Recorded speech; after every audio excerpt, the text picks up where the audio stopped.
My name's Julie. Life threw me a curveball when I was just 9. Dad had been sick for a while, but I didn't really get what was happening until he was gone for good. One day he was there, the next day just an empty space at the dinner table. Mom didn't take long to fill that space. Within a few months, she brought home Frank. I guess loneliness hits hard and fast. Frank moved in like he owned the place, and it was clear he wasn't keen on having me around. Julie, this is Frank. Frank, this is my daughter, Julie. Mom introduced us the day he moved in. His look was cold, like he'd rather be anywhere else, but here looking at me. Hi, I managed, a bit shy, but trying to be polite. Frank just nodded, didn't even smile. He turned to Mom. Sarah, can we talk about the living arrangements? I remember feeling a chill as they walked away, his hand on her shoulder. It wasn't long before I started feeling like an outsider. Frank had rules for everything, and he was always on my case. Don't leave your stuff in the living room, eat faster, or too much noise. It was relentless. Mom did nothing. She just nodded along with whatever Frank said, her eyes empty, or maybe just tired. One evening, things boiled over at dinner. I had accidentally knocked over a glass of water, and it spilled towards Frank. Clumsy kid, can't you do anything right? Frank snapped, jumping up as the water splashed his pants. Sorry, Frank. It was just an accident, I stammered, feeling my face heat up.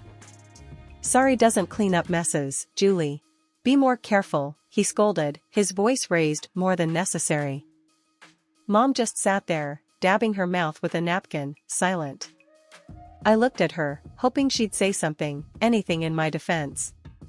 But nothing came. After dinner, I heard them arguing in their room. Frank's voice was loud and harsh. Sarah, that kid of yours needs to shape up. I'm not gonna live in chaos just because you're used to it.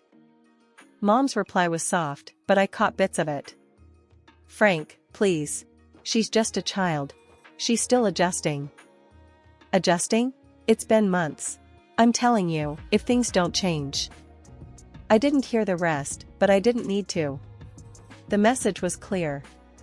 Frank wanted me out of the way, and Mom wasn't fighting too hard against the idea. The next few months were just as tough. Frank's complaints were a daily soundtrack, and Mom's silence grew heavier. I was walking on eggshells, trying not to make a sound, disappear if I could. But you can't disappear in your own home, can you? Even a 9-year-old knows that much.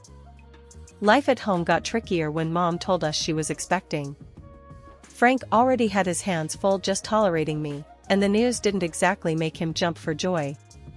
He was silent for a long minute before he spoke, and when he did, his words were clipped and cold. Well, that's just great, Sarah. Just what we needed, he said, his tone dripping with something that sounded a lot like sarcasm. Mom just smiled, a bit too weakly.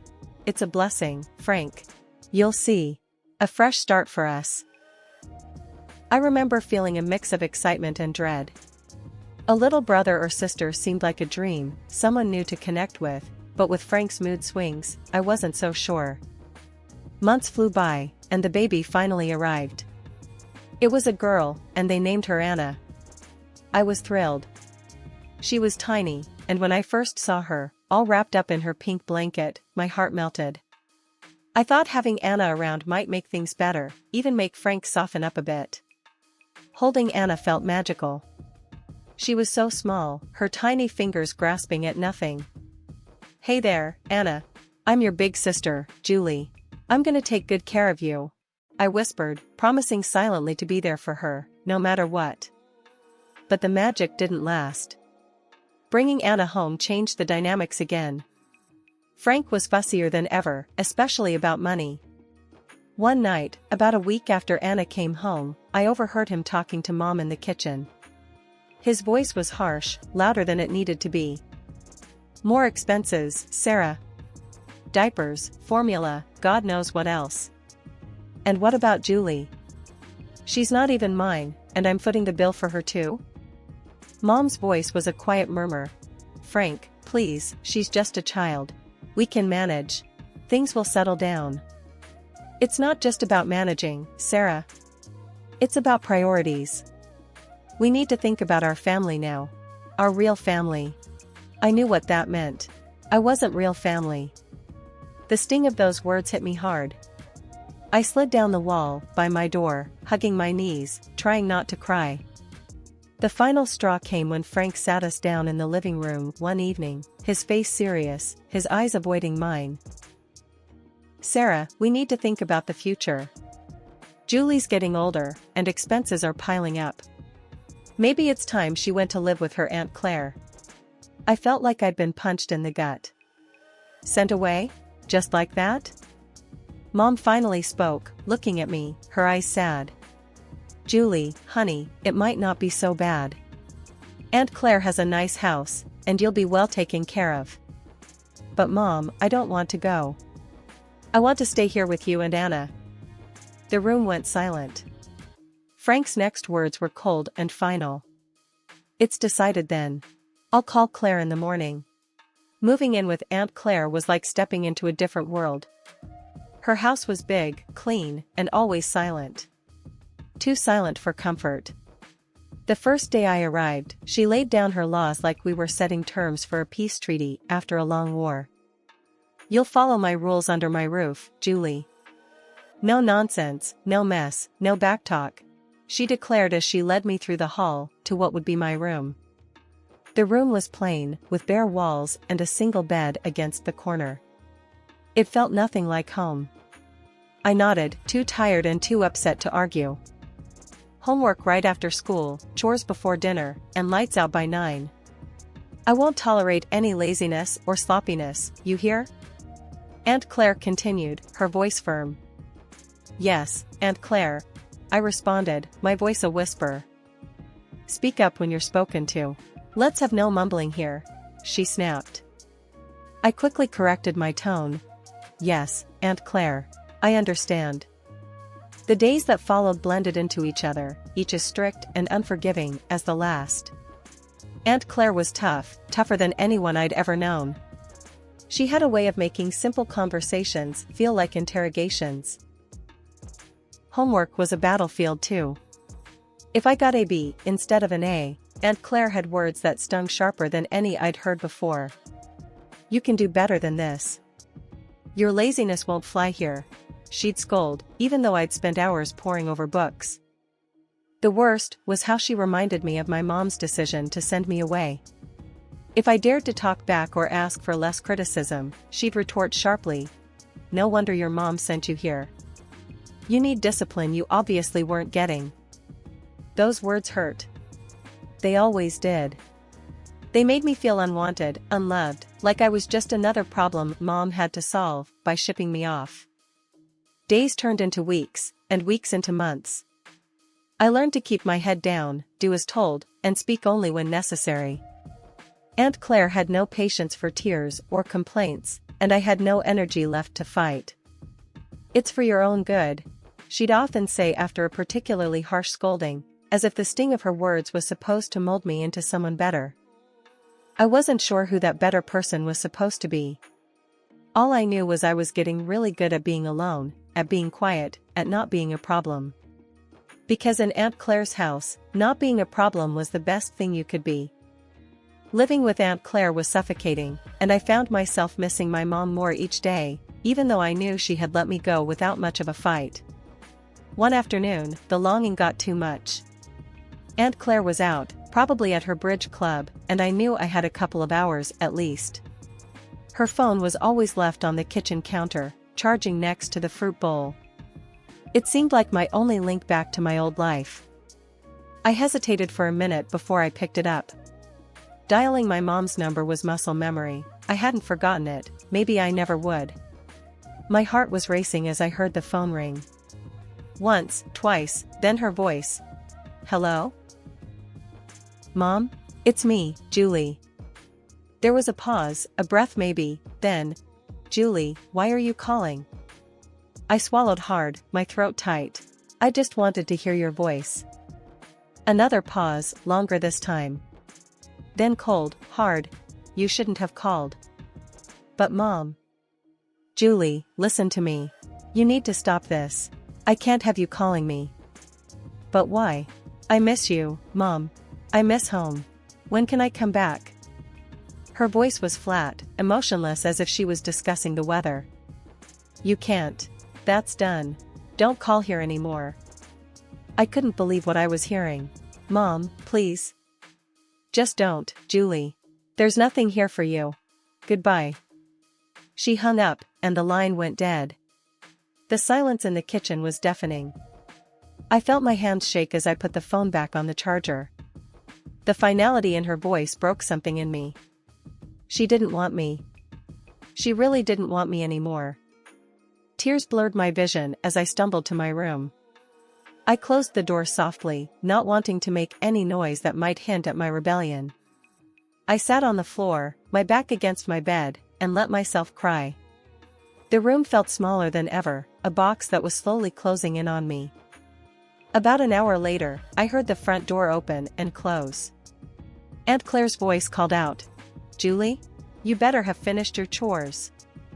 "Yes, Aunt Claire," I called back, wiping my eyes quickly with the back of my hand. I didn't want her to see any signs of weakness. Weakness was not tolerated here. I went to the kitchen to help with dinner as if nothing had happened, but inside, I was different. I felt emptier, more alone. Mom's voice, those final words, played over and over in my head. That night, Aunt Claire discovered the call log on her phone. Her face twisted into a scowl as she stormed into my room, her voice a harsh whisper that cut through the quiet. "So, you took my phone to call your mother? Thought you'd go behind my back?" I froze, the blood draining from my face. I just wanted to hear her voice. Aunt Claire laughed, a harsh, grating sound. "And what did that get you, huh? She doesn't want you, Julie. Even you can't deny it now." Her words were like ice, and I felt them chill me to the bone. She grabbed my arm, her grip tight and painful. "No more phone. No more pity parties. You're here because she doesn't want you. Remember that." The punishment was severe. More chores, stricter rules, and the cold shoulder from Aunt Claire, who made sure every day thereafter that I felt just how unwanted I was. Aunt Claire's house had become a prison, each day dragging, heavier than the last. It was clear I was nothing but a burden to her, a nuisance she tolerated only because she had to. But even that thin thread of obligation snapped one chilly morning a year into my stay. "You're packing your bags today, Julie," Aunt Claire announced over breakfast, her voice stern and final. I stared at her, spoon halfway to my mouth. "What? Why?" "Your mother stopped sending money." "No money, no reason to keep you here," she replied bluntly, sipping her coffee as if we were discussing something as trivial as the weather. I felt a cold dread settle in my stomach. "So, what happens to me now?" She shrugged, a cold, dismissive gesture. "Not my problem. You can go live with your grandmother. If she won't take you, then it's the orphanage." The thought of going to an orphanage terrified me, but the mention of Grandma sparked a tiny flicker of hope. I hadn't seen her since I was little, barely remembered her, but surely she wouldn't turn me away. Packing my bags felt surreal, like I was stripping away layers of my life at Aunt Claire's, each item a reminder of the year I'd lost. Aunt Claire drove me to Grandma's, the car ride silent except for the hum of the engine. We arrived at a modest house, smaller and cozier than Aunt Claire's imposing place. Grandma was waiting at the door, her expression unreadable. "This is Julie, your granddaughter," Aunt Claire said, not bothering with niceties. "I can't keep her anymore. Sarah stopped paying." Grandma looked me over, her eyes sharp but not unkind. "I see. Come in, Julie." Aunt Claire didn't linger.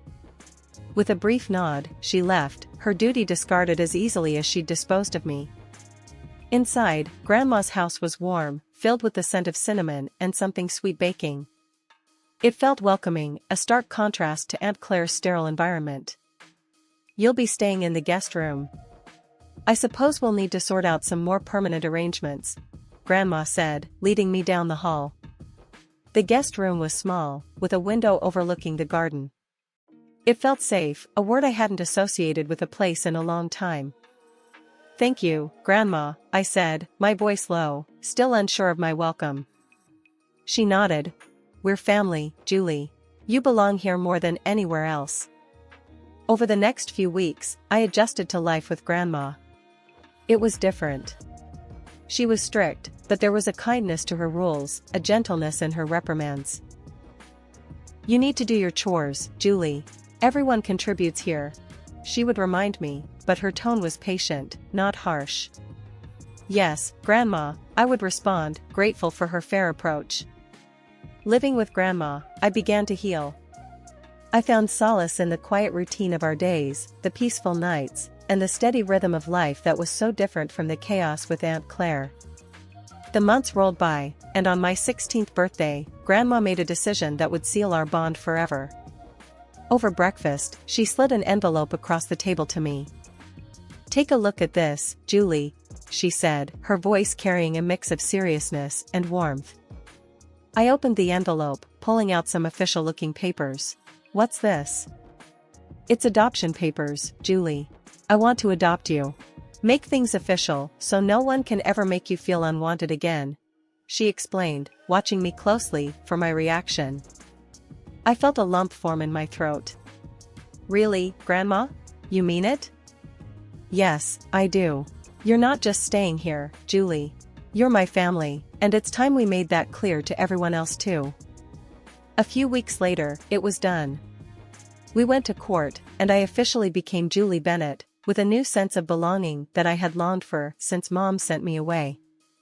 With Grandma's support, I started looking towards the future.